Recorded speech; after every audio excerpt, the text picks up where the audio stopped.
ഇന്ന് രാവിലെ ഏകദേശം 11:30 കണ്ണൂർ പാനൂരിൽ 19-കാരിയായ ഫാത്തിമ റെന കുഴഞ്ഞു വീണു മരിച്ചത്. കമ്പ്യൂട്ടർ സെന്ററിലെത്തിയ റെന ശാരീരിക അസ്വസ്ഥത നേരിടുകയും പെട്ടെന്ന് തന്നെ കുഴഞ്ഞു വീഴുകയുമായിരുന്നു.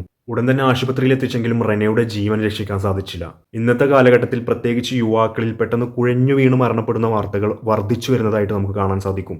ഇത്തരം സാഹചര്യങ്ങൾ നേരിടാൻ CPR പോലുള്ള പ്രഥമ ചികിത്സാ നടപടിയുടെ പ്രാധാന്യം പൊതുജനങ്ങളിൽ വ്യാപകമായി ബോധവൽക്കരിക്കേണ്ടത് അനിവാര്യമാണ്. അതോടൊപ്പം സ്കൂളുകളിലും കോളേജുകളിലും CPR പരിശീലനം നടപ്പിലാക്കുകയും അടിയന്തര സാഹചര്യങ്ങളിൽ ശരിയായ രീതിയിൽ പ്രതികരിക്കാൻ ആവശ്യമായ അറിവും കഴിവും വിദ്യാർത്ഥികൾക്ക് നൽകേണ്ടതുണ്ട്. ശ്വാസമെടുക്കുന്നില്ല, അദ്ദേഹത്തിന് പൾസ് ഇല്ല എന്നുണ്ടെങ്കിൽ അദ്ദേഹം കുഴഞ്ഞു വീഴാനുണ്ടായ കാരണം ഹൃദയസ്തംഭനം അഥവാ കാർഡിയാക് അറസ്റ്റ് ആണെന്ന് മനസ്സിലാക്കുകയും നെഞ്ചിന്റെ മധ്യഭാഗത്ത് രണ്ട് കൈകളും ഇന്റർലോക്ക് ചെയ്തതിനു ശേഷം ശക്തമായിട്ട് പുഷ് ഹാർഡ് പുഷ് ഫാസ്റ്റ് 100 മുതൽ 120 കംപ്രഷൻസ് പെർ മിനിറ്റ് വരത്തക്ക രീതിയിൽ 30 പ്രാവശ്യം കണ്ടിന്യൂസ് ആയിട്ട് നെഞ്ചിൻ കൂടെ അമർത്തുക. അതായത് ഒരു സെക്കൻഡ് 2 തവണ അത്രയും ഫാസ്റ്റ് ആയിട്ട് ചെയ്യണം.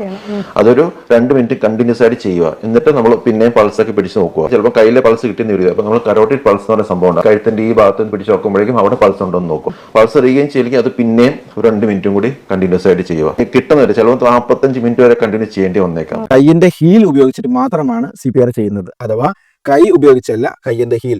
അതിന്റെ പൂർണ്ണമായ ഫോഴ്സ് വരേണ്ടത് നമ്മുടെ ഷോൾഡറിന്റെയും അപ്പർ ബോഡിയുടെയും ഭാഗത്തു നിന്ന് മാത്രമായിരിക്കണം. അഥവാ ഈ ലൈൻ പൂർണ്ണമായിട്ടും സ്ട്രെയിറ്റ് ആയിരിക്കണം. ഫോഴ്സ് വരേണ്ടത് ഇവിടെ നിന്നായിരിക്കണം.